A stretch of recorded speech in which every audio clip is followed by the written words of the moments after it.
Okay, now it is. This part three is the actual follow-up and the offer of a position. And I want to go over exactly what we've been talking about up until now. I don't know how many of you have had the opportunity to see the entire workshop, but I would strongly encourage you because it's a building block to get you to this last point, which is the follow-up after you've received an offer. So the very first one, we talked about how to make the short list. And as I've said in the past, I'm giving you the perspective of the search committee. We all know what it feels like to be on the side of being the one interviewed, but I want you to know what it feels like to be on the side of the search committee and the kinds of things that the search committee will be looking for when you go actually do your formal interview or do the beginning parts of even entertaining applying for the position.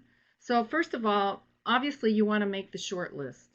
And most schools these days gets lots of applicants. So you want to make sure you make the short list. How do you do that? First of all, you prepare an accurate and informative CV. And we talked about how that happens in step one. You prepare a research statement that informs and inspires. And that will not usually go right at the beginning, but you will need that at some point. So the research statement that informs and inspires is based on your scholarship, your research. Then you prepare a compelling teaching statement that should include your philosophy, what you have enjoyed about teaching, and the kinds of experiences that have been innovative in your teaching. And then usually they will want to know what evaluations you've had from students as well. Then the most important part of this is preparing an effective cover letter. But doing these other three things will help you develop that cover letter. The cover letter is your letter of intent that you actually you are applying for this position. So in no more than 2 pages, one if you can, but 2 pages at most, you must inform the institution why you would be a good candidate for the position. So you don't use sweeping statements like "I would be the best" or students have considered me the best. You always have to be show the by demonstrating the exemplars, exemplified by whatever. But it really takes each statement of the job description and demonstrates why you are the best candidate by being exemplar in it, giving examples, and then allowing the search committee to come to the conclusion, yes, indeed, she is the best one so far. We need to invite her. So then securing letters of recommendation, you always want to make sure that the letters of recommendation are by people that know you in terms of your research, in terms of your teaching, in terms of your diversity and inclusion, examples of how you've done that too. Some people, from time to time go to, really rock stars in the profession. But they may not know you, so they can't really speak well to the details of why you would be a good person for this position. And these letters do take some thoughtful thinking.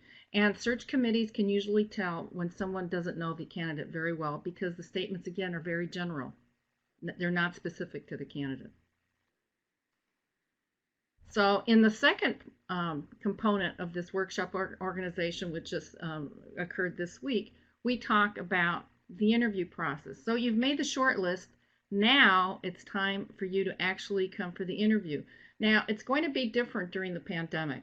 It won't always be this way, but for now, during the pandemic, interview styles, and I provided examples in my PowerPoint about interview styles that occur according to discipline, whether you're in life science, science, technology, any of the STEM sciences, or in the nursing profession. There are certain things that are similar and some things that change. But in any event, it will be, you just be prepared to have components of the different interview styles that will be integrated in what is expected during the actual interview. So what's going to happen nowadays is going to be the Skype interview. And then preparing for the demands and expectations of the interview. Okay, starting with the Skype interview, you remember now, you only have the opportunity to make a first impression once.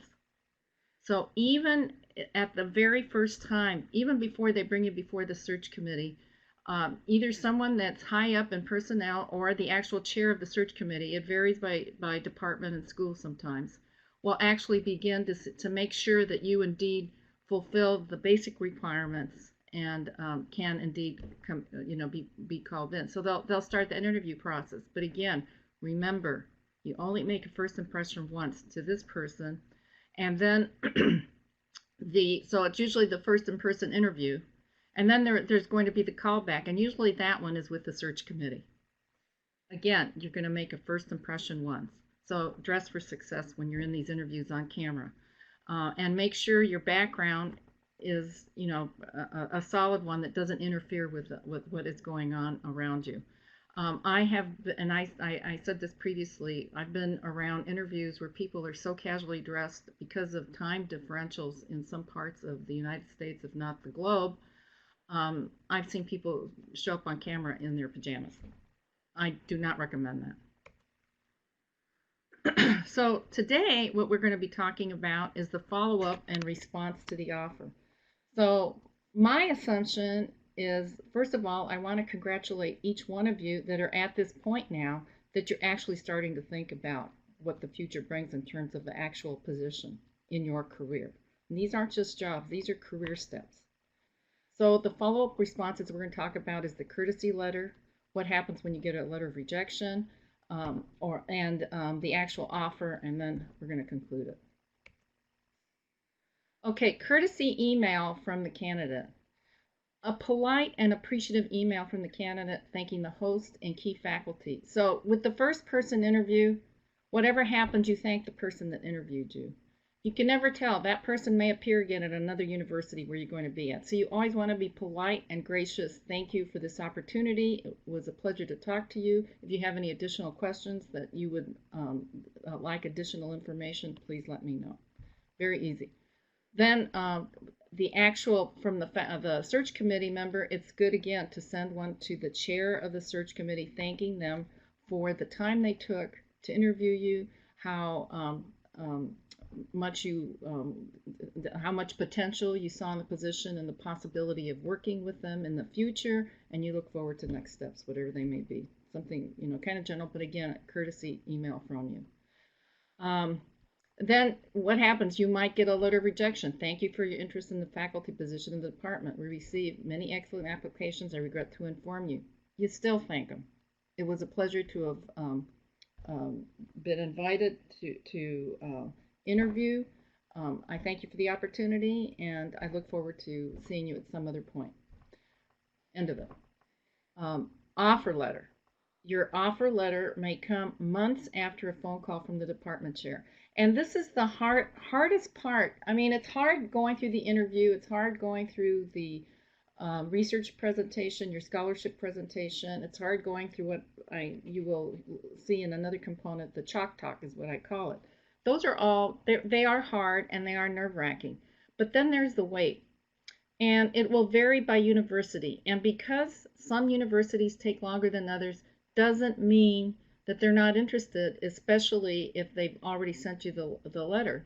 You just have to wait. But the negotiations you'll follow up with the chair and in terms of the initial offer, and then remember, negotiate. First and all is important because this is your first step. Whether you're doing it as a postdoc or a full faculty member, your startup funding, what is that going to include? Because you want to be able to build on your dissertation. Your presentation talked about where you are now. Your chalk talk, and the chalk talk is basically free questions from the search committee and any other faculty member in the school or the university for that matter that might be interested in what you're doing. So how are you going to bring what you do to that particular university, that particular geographic area? As we all know now, we all have need to do pilot testing. So you will need startup funds for that. So negotiate for startup funds in terms of what your next step is, because that's how you're going to build the pilot data to do a full-blown study in that particular university. What equipment are you going to need? Instrumentation, computers, a room to put them in, assistance from other graduate students or postdocs. Just this is when you start asking for these kinds of things. This particular presentation was also used with veterinary students, so obviously animal facilities and care. Moving expenses is also another thing that's very important. You sometimes when you're so anxious you're so excited about the potential of this position, you forget about some of these details. But moving expenses are also very important. HOP, Partner Opportunity Program, and that's a position for your spouse or assistance with a position for your spouse or partner if appropriate. Usually, what we found, and I have found over my career, is that smart candidates usually have smart partners. So it's not really very hard to help find them a position either inside the university or in the community, whatever their fields happen to be. But find out how they can assist you with a partner opportunity program. Mortgage origination program, many also, especially if you're going to geographic areas where the real estate is really expensive, New York City, San Francisco, New Orleans, Atlanta, Georgia. I mean, some of these major cities, it's very expensive to find reasonable real estate. So in order to entice a candidate to actually come, once they've decided you're the one for the position, they will offer assistance with that. Find out about it. If you don't need it, it's still good to know because, you know, if you stay there forever and you need some assistance, you know it's there. And then what is the process for, you know what, so if you can negotiate a higher step. These steps here, like for example, assistant professor step 3 instead of step 2, these are unique to the University of California because each level, starting with assistant all the way up to full, has steps that you have to achieve to get to the next level. And here at the University of California, for example, you get reviewed every 2 years and the steps goes up until you get to the next. But you want to know offhand, I mean, you want to know from the beginning, what does it take, whatever step they offer you, what does it take, how close are you, or could you negotiate the next step up? Ask, doesn't hurt to ask. So just ask. And sometimes, depending on what you bring with you, there may be even off scale, above salary increases. So all of this is on the table. This is the time to ask. We usually, if you're, especially if you're a nurse of color, we usually undercut ourselves. So go in there with confidence when you're. This is the only time you can negotiate this. So make sure you don't overlook this particular area. Okay, so review the criteria for the level of application. That's what I'm talking about. Recruitment, retention, promotion. So ahead of time, you should know in your particular department or university, what are the standards for the assistant professor, and what do they look for in your promotions? Because and then how often the evaluations are. Evaluations are usually yearly, but then the actual promotion may not be yearly. It may be every other year or may be even longer than that. So find out what it is and find out what the criteria is. Find out the criteria for the associate, the professor, or the clinical ladder, depending on the kind of position that you are looking for. I usually tell candidates, once they're in, take that criteria for the next level, slap it behind your computer so that you look at it. When things come across your desk in the future, you will always go back to that criteria and see, is this something that would help me get to the next level, or is it just going to eat my time and keep me where I am? You must be very, very guarded about your time when you're starting brand new. Again, faculty of color usually get given extra assignments. So ask about how that is going to be evaluated. If it has to do with diversity and inclusion, is that something that's going to be part of your packet during the review? Some universities make that a contingency for promotion. Others don't. It's just something nice to add to it. So find out how it works for you as you're moving up, and make sure that everything you say yes to will count until you have hit the top.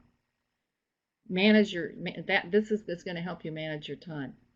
All right, the other thing you want to know is in terms of your appointment, are you going to have a team that will help you review your decisions in terms of your promotion? So is there going to be, we called it here at UC Davis, the launch committee. Are they going to help you launch? Will they help you and your department chair respect that you have protected time? And this is something you negotiate again with your startup pack. Will I have protected time to launch my research? And what committee is a must and what committees are nice that I don't do? I'll tell you right now, do not chair any committee. And if you can, just don't become a chair of a committee when you're starting out. That's just eat your time, especially as you're brand new. So then review the promotion and retention process with department chairs and deans. Now, I always let search committees know when we're negotiating for a particular candidate slot, is that once we bring somebody on that shows promise, it's our responsibility to help them become retained and promoted while they are with us. So they're bringing us a package, but we are to help them perfect the package so that we can promote them and retain them. It's unethical in my eyes to just say you're going to do this and then that's the end of you in 5 years. So negotiate the launch committee and the time that's going to be respected so that you can get off the ground in the first year or two. The evaluation criteria for each step, it's really important for you to know how they're going to evaluate you and who you will be reporting to. Sometimes it's the chair, sometimes it's the associate dean for academic affairs. Find out who it is and how the evaluations take place. Review very carefully the supports that are offered for promotion at each step. Who is there to help with the production of grants, with the production of manuscripts, with helping to set up meetings if you're hiring people for your grants and that kind of stuff. Review the teaching load and the time that it's at the time that you begin. So, or before the time you begin. So the teaching load again is very important. So you want to make sure that you have time to understand what the curriculum is like and what the goals of the curriculum are, how the curriculum committee works. That takes time when you're brand new, and and how many students are you going to be teaching an undergraduate course that is a very large course? Are you teaching a graduate course that's smaller? How much time is going to be needed? And more time is needed at the beginning, which is why you need protected time. And then review what startup you have for your research support and the time for the research that's allowed. Because believe it or not, the year goes really fast and the time for your initial evaluation goes even faster than you think, and then before you know it, you're being reviewed for promotion. Okay, so here we're going to conclude the application interview process. It can be enjoyable and rewarding experience, but you must be prepared mentally and physically. And these 3 talks that I've provided for all of you during this period of time is essentially, it is to help you prepare mentally and physically. For example, in my last talk, I mentioned that in preparing, besides having all your documentations ready in your 3-ring binder, you also need a good night's sleep.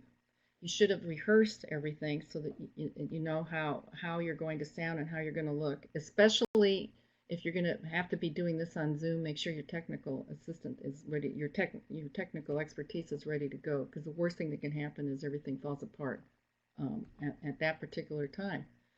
But then when you're, for example, in in-person interviews, there are long days. Even if you're having a meal, the meal is a discussion. You're not there to eat, you're there to talk. So putting something as simple as chocolate-covered espresso beans in your bag or your pocket, just so you can pop one in between meetings and ask for water, because that's something you'll always need as well. Be as relaxed as possible as you can be, and I know that's easier to say than do, but I find that once I'm in the moment, I do start to relax because I have an audience listening to what I love to share. Um, be very professional. At a search committee meeting, I always address each member of the search committee as Dr. So-and-so, and I usually draw a circle on my pad of the name of the person so that I can directly ask that person by their name if I need to ask them something or if I need to repeat a question that they've given me. Obviously, be enthusiastic. You're there because you're really interested in the job and you know that they're interested in you. Be flexible. Flexible in terms of the agenda of the day might change. New people might be suddenly added because they just heard that you were going to be in town and oh, they're interested in this little piece that you do and they wanted to be there. You weren't aware that they were going to be there. Or you might be suddenly moved to another building. Just be flexible and go with the flow. But most of all is be yourself because remember when you're going through an interview, you are interviewing them as much as they are interviewing you. So you have to be yourself and see if you can actually live in that environment. So just be yourself. Regardless of the outcome, it's a valuable learning experience and an opportunity to make new friends and future collaborators. Wherever you're going to interview, you're being interviewed because they see potential for partnering with you for expanding something in their department that it's a long-term goal, but they haven't anybody there. But they're pieces of what you do that some people in the department or in other departments or other schools in the university are interested in collaborating with you. So that is a potential, and you will walk away with meeting some very interesting people that you may be able to collaborate with on future research. You don't know. But remember that you are there because they are interested in you. You are there because you bring them something that they don't have. And so you should feel very encouraged and very confident in yourself that you have a package to offer and that you're looking for the right place to lay it down. And if it isn't, it isn't. And you'll find that out during the interview. I've been on interviews where halfway through it, I know that this is not where I want to be. And I finish the interviews and I'm very polite, but I just know I don't want to be there. And that's the end of it. And I thank them, and that's the end of it. I've been at other places where, oh my gosh, I can hardly wait till I come here, and fortunately it's worked out. So it can go either way, but just be confident in what you are doing. And remember that all of us are very privileged to be able to have these opportunities in front of us at this point in time now. So it's all part of our ability also to give back to our communities during very, very stressful period right now. So just remember, you are special, you are bringing a package, and you can do this. So there's references here now too. So I can go back to the, now I was assuming that all of you had listened to the other webinar, but if you have questions in general, and maybe I should go back. Go ahead. Yeah. Well, we have one question from one of our current fellows. She asks, how would you recommend promoting my status as a retired military nurse veteran with the search committee? For instance, would you suggest I mention helping the university where I teach to collaborate with the military hospital here in San Antonio? This is from April Ames Chase. Yeah, absolutely. That is, I have observed in major universities where they have these fantastic programs going with the military. There is so much hidden potential for schools of nursing to collaborate with the military that you are definitely bringing them something unique and very special. And I don't know enough about you to tell you how to do it, but I can tell you is think about how, wherever you're applying, how you could use your military expertise to expand something that they're doing, based on your experience, your expertise, and what possibilities exist there. Now, I do happen to know that in San Antonio, there is a strong military, there are military facilities there.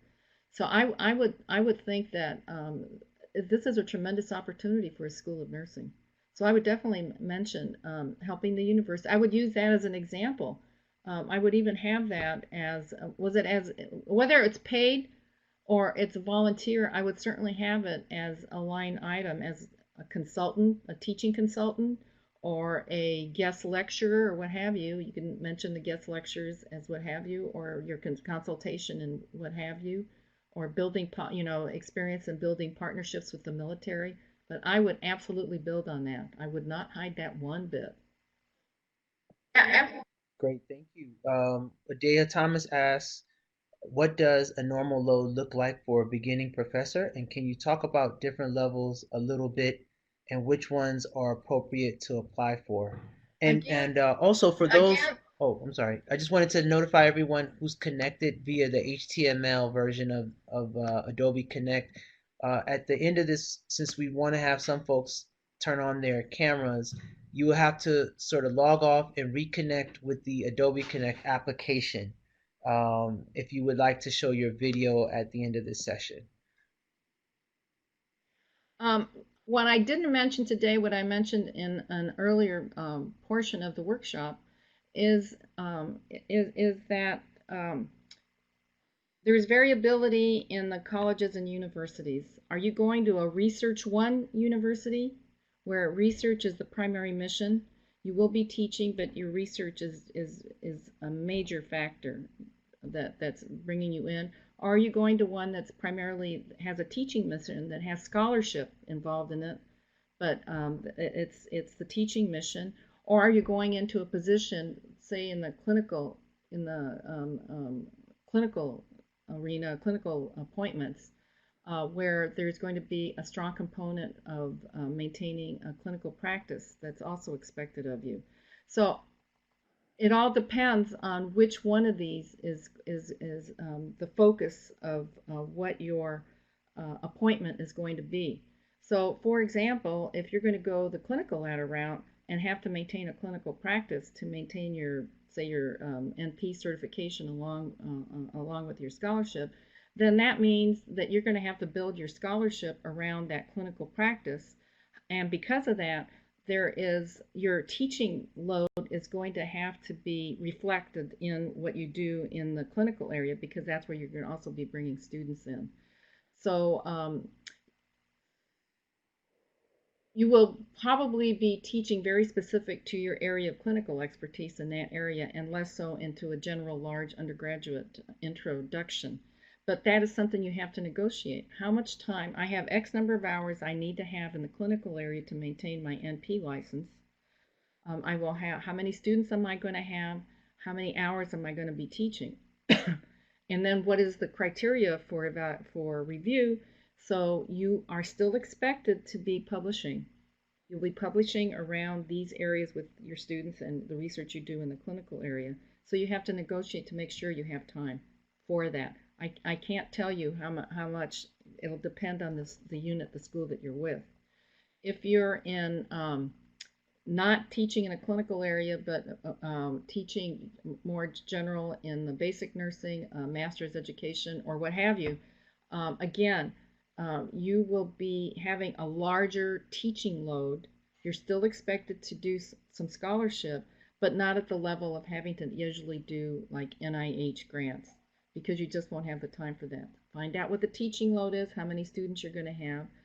For all of you, again, I tell you, negotiate the first 2 years to have a reduced course load so that you can immerse yourself in what the focus is. If the focus is primarily clinical, how are you going to get the scholarship out of it? If the focus is primarily teaching, how are you going to get the scholarship out of it? And the same thing for the research. One, you need protected time because you need to do that pilot work so you can land the grants. And then you need that protected time so you can establish the collaborative partnerships you're going to need in whatever unit you're going to do. So I can't tell you what specific is, but I would go in, and that would be one of the first questions I would ask. What does a brand new assistant professor, what is the usual assignment for them? Obviously, if you're coming in as a tenured associate, what is the usual assignment for them? And usually for a full professor, the assignments are a lot heavier because you're a full professor. So just find out what the expectation is, what the focus of the particular college or university is that you're going to. But be very clear in the job description what your primary responsibilities are going to be. But wherever you go, the scholarship will always be an expectation. You will be expected to publish. Does that help you? So I can't be more specific with what a normal um, load looks like. It could be, it sounds easy. Oh, I only got one class assigned to me. Sure, you got one class assigned to you with 500 students and 3 teaching assistants. That's a heavy load for a beginner. So, on the other hand, you got assigned. Pardon me? Did somebody say something?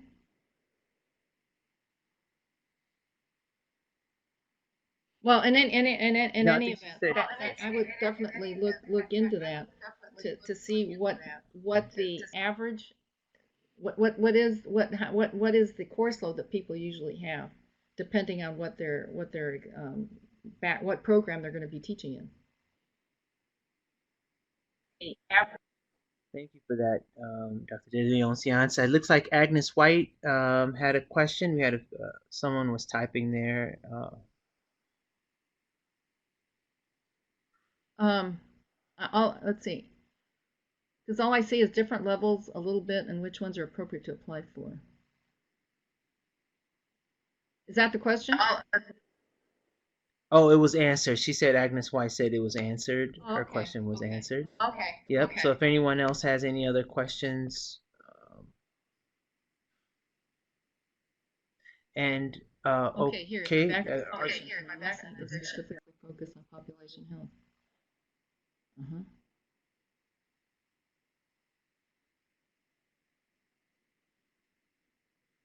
All right, so population health. So are you going, are you, I think population health is totally appropriate since that's your area of focus. Should I seek out population health? And sometimes population health may not be specific population health, but that's exactly what it could mean in terms of, sometimes it's vulnerable populations. Um, I'm in my last course, so I have time. Thank you. Yeah, yeah. I would definitely, if that was there, that to be honest, that's what drew me here to UC Davis was population health in mental health. That's why I came. So yeah, definitely apply for it. So right now, what I would do is get the job description and start looking at it. You have time to think about it. Oh, so you're still at the dissertation. You haven't completed a dissertation yet, right? Okay. So you've got time to think about it. Population health, that's only going to get stronger as time goes forward, not less, because we have so many different vulnerable population. And population health is also a global perspective, not just local and national.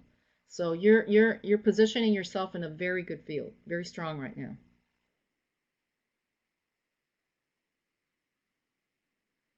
The other thing with population health, over time, your focus will move on from the local and probably move on to the national and then to the international because we're very much global. And to move up to the professorial level, obviously people are looking for you to be international, but that's on down the line. I wouldn't worry about that, but I think you're in a great position.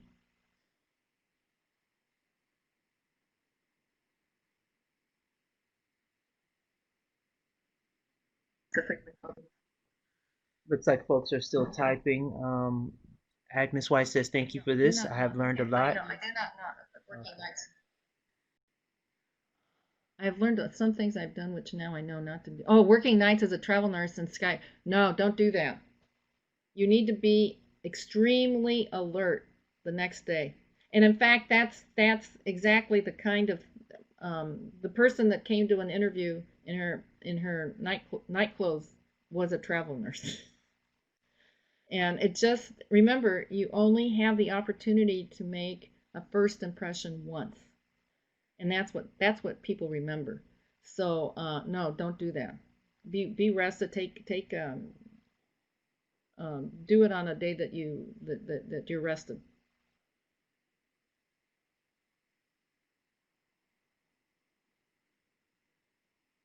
I'll just review a little bit of what I had said before for those of you. One of the things that you bring, uh, which makes the writing your courtesy letters and what have you a lot easier, is that you have a 3-ring binder that I've said you must develop with the job description, and your letter of intent, description of the department of the university. Um, if you have the list of the search committee members, background on the search committee members in there. If you don't are not familiar with the community, you have a little write-up of what the community is like, recent news that's happened in that community, just to have an understanding of where you might be moving to and what have you. And this is all part of the preparation. You must also have questions, and some of the so that you are also ready to ask questions of the department. You know, what are their goals in their future? Where do they see themselves in 5, 10 years? Um, what where are the what is the future of the curriculum? Because curriculums are always in flux. Oh, there it is. Okay, there. Thanks. So that tells you what should be in there. And then you just have that with you and refer to that and you keep it with you. And then if you have other interviews, you just change change the information as you move on to your different interviews. The first time you do this is will be the hardest, but after that, you'll sort of get a feel for it, and it'll be a little bit easier. It won't be easy, but it'll just be a little bit easier because you've had the experience of the first interview. But the first interview is always hard. That's part of the reason why the dissertation defense is really important, because it's preparing you for this kind of stuff.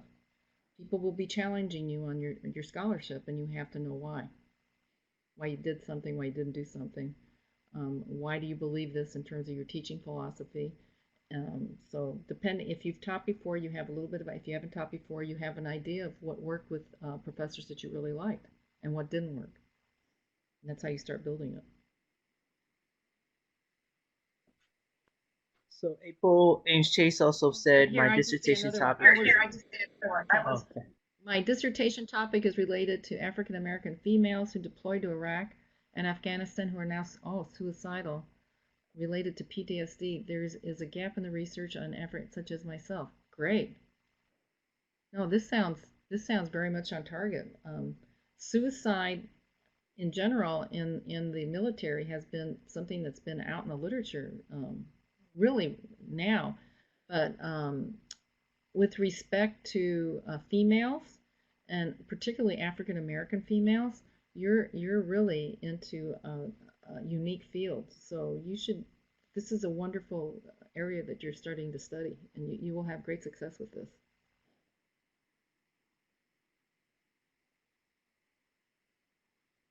With African Americans, there is still a mistrust in research. Are you talking about the study subjects? Because yes, there is. It's not just with African Americans. All minority groups distrust researchers. So it's really important that you know how to gain their trust and how to work with them in their particular communities, which I am sure is something you're learning with what you're doing right now. But yeah, it's rightfully so why there is a mistrust. Um, all of the all that happened historically.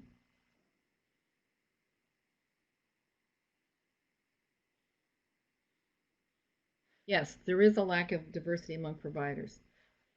You know, it's 2020, and I heard this when I was a student back in the year one, a long time ago. I heard that then, and I still hear it now. And for me, especially bilingual providers. So you again, you will be highly needed, and whether or not you remain in the military, because you have that background, I'm sure they'll keep you as a consultant in the future if you choose to move on. But I think you have a lifelong career in doing this kind of research.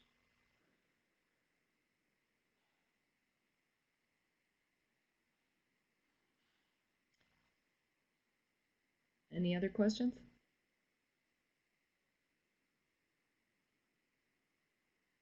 Well, I'm going to again recommend that you look at my all of my slides. because I'll walk you through in the others, how to prepare your research statement, how to prepare your teaching, your effective cover letter, and then how you prepare for the interview.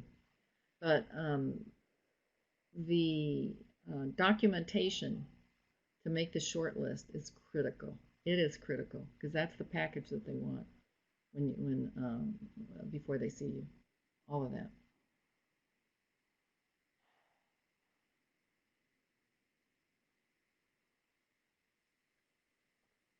At what stage should we apply?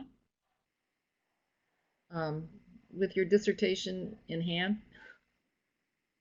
It's very, I'll tell you, it can be done, but most places want people that are completed the dissertation and that they're not ABD, because once you start, what happened? Once you start working, um, you're going to have competing needs, and it's going to be it's going to be even much longer to finish that dissertation than you actually think.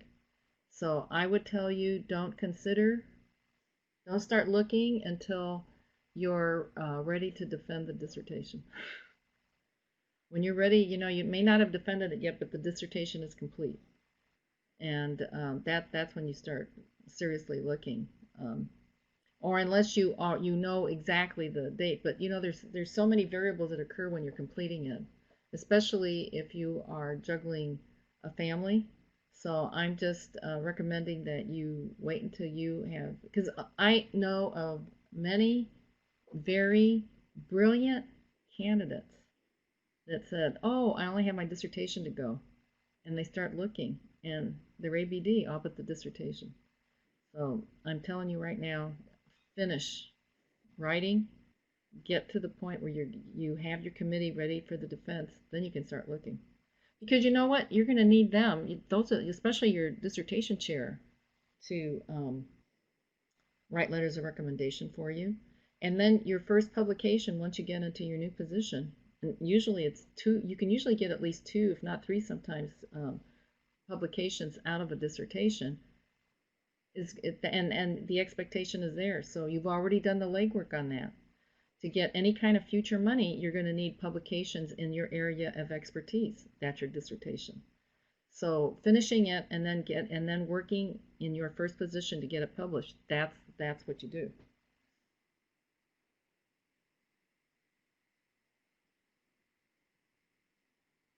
Yes, stay laser focused on my dissertation. I cannot tell you how important that is.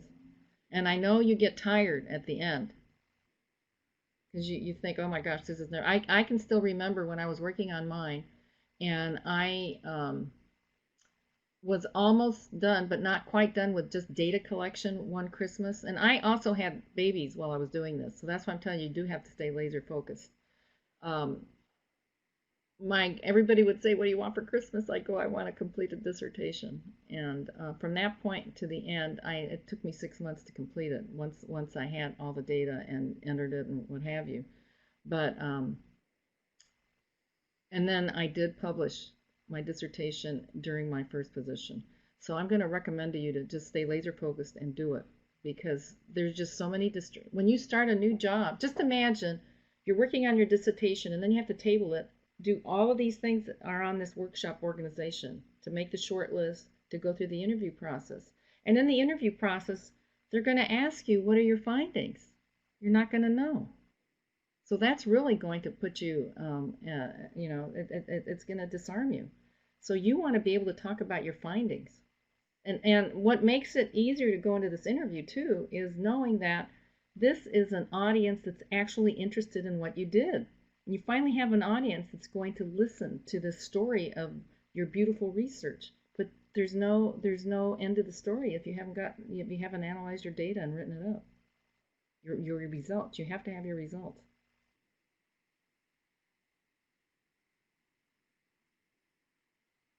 Yeah, you're very lucky that you can rely on your military retirement pay during that time. Yeah, stay laser focused.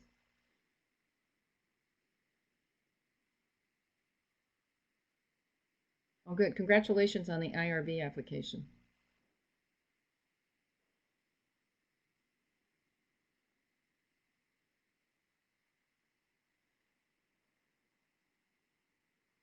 Well, again, congratulations to each of you that you're now at this step. Thank you, Dr. De Leon. Since this has been a wonderful series. I've been the benefactor of the first two sessions, but we will make all three available for fellows to partake in. And as I wrote in the chat box, if you have any questions, please do send them to the mfp@ana.org email address, and then we'll aggregate them and send them to Dr. De Leon Science for response.